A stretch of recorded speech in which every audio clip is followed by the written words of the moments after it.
Visitors, the area behind this gate has been closed to motor vehicles to protect the unique cultural artifacts from vandalism and removal. We hope that your quiet walk through history will be made more enjoyable by the lack of vehicles. Indeed it will. Here we go, Alpine Station Complex. So we got Pitkin, Quartz, Woodstock, Hancock. Well, Hancock's on the other side. The historic Alpine Station Complex is located just north of this kiosk. Once you have visited the kiosk, a 10-minute to 20-minute walk, I would have said 10 to 20-minute walk, will find you at the first bore ever made through the Continental Divide. Today, the tunnel entrance is buried, but a number of the large portal stones above the entrance can still be seen. A hiking trail can be taken over Altman Pass to the eastern portal of the tunnel, which has collapsed and was buried by debris long ago. This hike takes approximately 45 minutes to 1 hour. No thank you. The Alpine Station Complex contains all the facilities needed to care for employees, passengers, and trains. Many of the buildings and facilities have been restored or stabilized. You will see the telegraph office, the remains of the stone engine house, and second house. Ow! Damn it, something just bit my calf. Reconstructed rail line and several other collapsed structures that once supported Alpine. I have a feeling I'm going to be bitten repeatedly. The arches you are standing in are based on the actual tunnel support timbers in size and form. The Alpine tunnel dimensions varied within its length, but averaged nearly 11 feet at the widest point. Okay. And 13 feet at the tallest. So snug was the fit that the locomotives and uncooled cars often struck tunnel walls in passing. And yet, it did not collapse on them.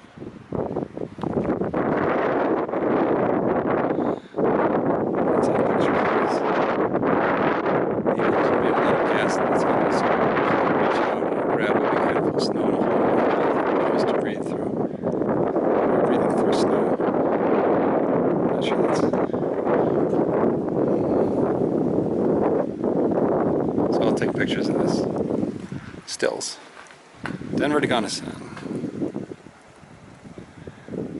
Originally for mining, then scenery. Right on the rail could be treacherous. Who knew if the cars would derail?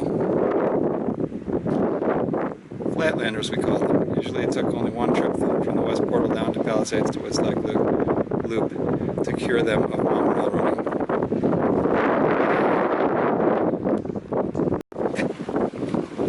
Here's a telegraph pole with an insulator on it. Oh, so I guess the arch isn't really on the right-of-way. Whoa.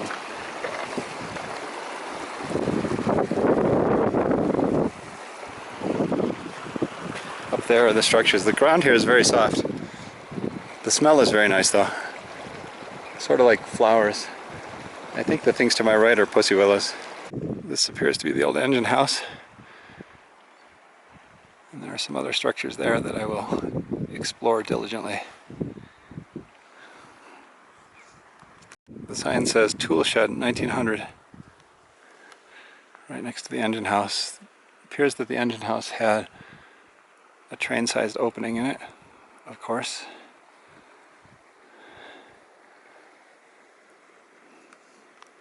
The engine house. Left view of the engine house during construction. The engine house shown during operation, right, engine house shown during operation in 1906. Plan drawing. The curving stones that form the arches over the doorways are still visible on the ground inside the building. The engine house was one of the first structures for housing crews within the complex. It was completed by Italian stonemasons in 1881 along with the stone section house beside it. I'm being bitten again. The masons used local granite and adorned it with fine architectural details, which the company also used at their Boreas Pass engine house. Everything needed to maintain and fuel the locomotives was maintained within the massive structure whose walls originally stood 29 feet high. It's pretty long too. A disastrous fire gutted the stone building in 1906. It was never rebuilt. In 1907, a wooden turntable and water tank were installed. In next to the railroad grade just north of here. At the same time, a new coaling platform was constructed across from the remnants of the engine house. Today, all that remains of the engine house are a few partially standing walls that have been stabilized to preserve them. And you can still see the original stone-lined circular pit that held the turntable used to turn the engines around. So they had a turntable inside the engine house. Who knew? And sure enough, you can see the turntable pit. Never heard of anything like that before. An indoor turntable. One storage cellar. 1906.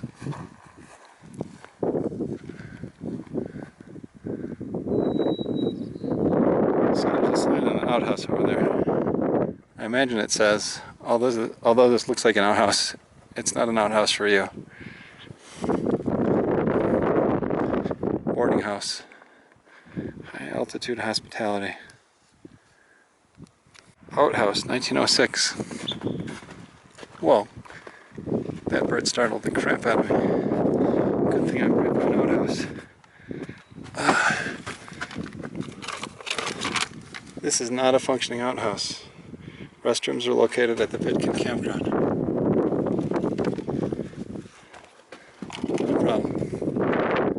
What does that say? Animal structure. It's the original animal house. Who knew?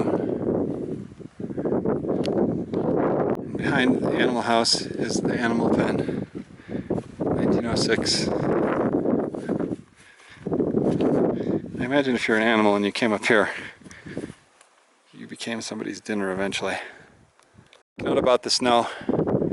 It's very deep in some places, and there's a stream underneath it. Yep, my feet are now wet.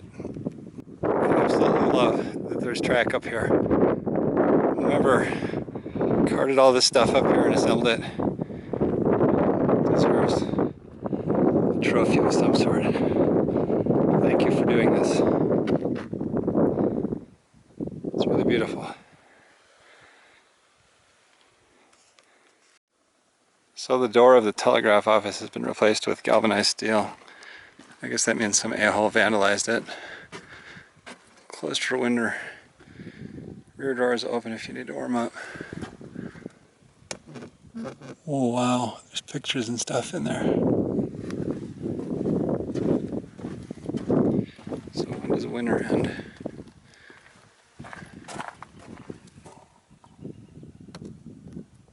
There's the inside, facing towards the tunnel. Damn, just got bit again.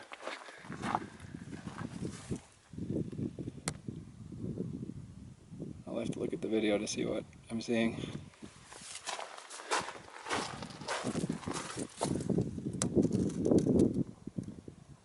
Interesting.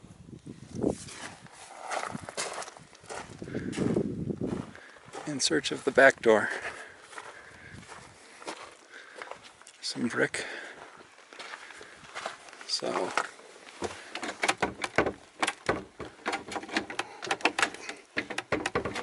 well, it's neither the lock nor the doorknob that's preventing me from opening it.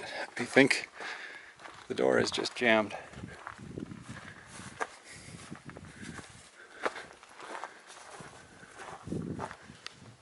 Alpine tunnel. Oh, they've got a stove in there with a fresh chimney. What do you suppose is in this box?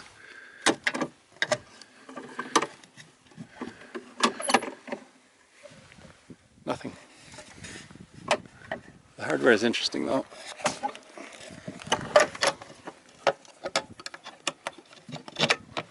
Okay. Back to the front.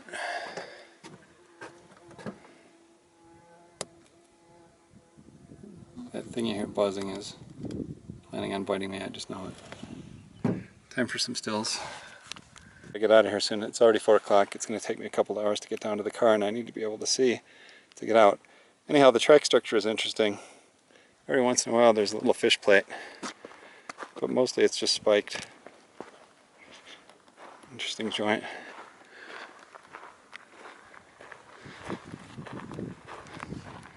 It's got a stub switch. Neat. So the stub moves left and right. And that is a really nice switch stand, 1881. Looking downhill. Here's the final approach to the tunnel. Just a little ways from the structure. There's another pole here with insulator on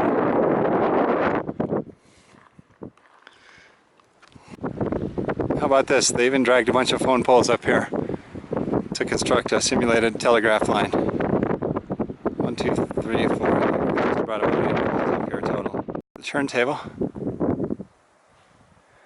I'll get a better view.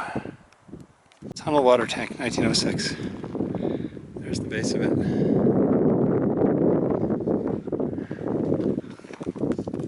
Turntable. The turntable was constructed in 1907, shortly after the destruction of the engine house, which contained the original turntable at the complex.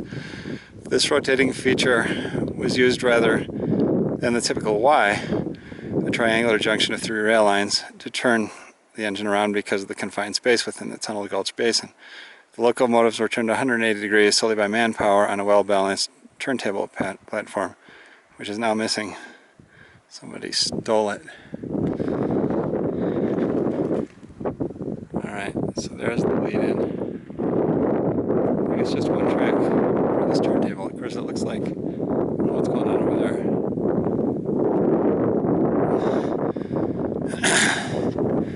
Boy, there's thin here. Here's the turntable from the track.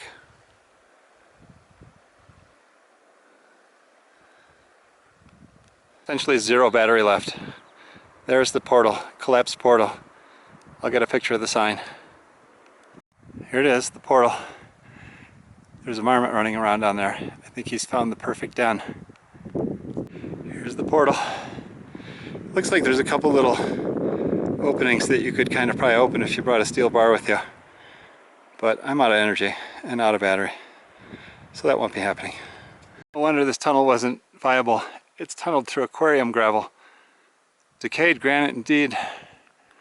I have a feeling that you can see into the tunnel through that little crag there. It just looks like water's draining into it. And I just don't have the energy. The battery will die during this shot.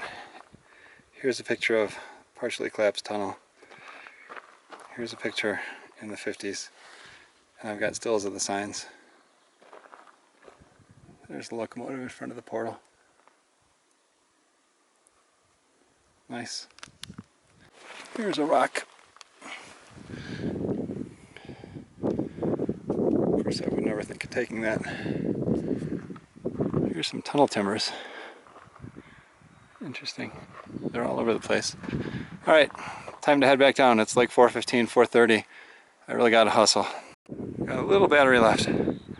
If you look online, somebody came up here in about 2003 and was able to poke their camera in, and maybe they even got into the tunnel. But there's interior tunnel pictures. Interior pictures of the tunnel from about that time period. It's a darn good thing they made the little structure here ADA accessible, because it would suck to come all the way up here in a wheelchair and not be able to go in there or look in the window.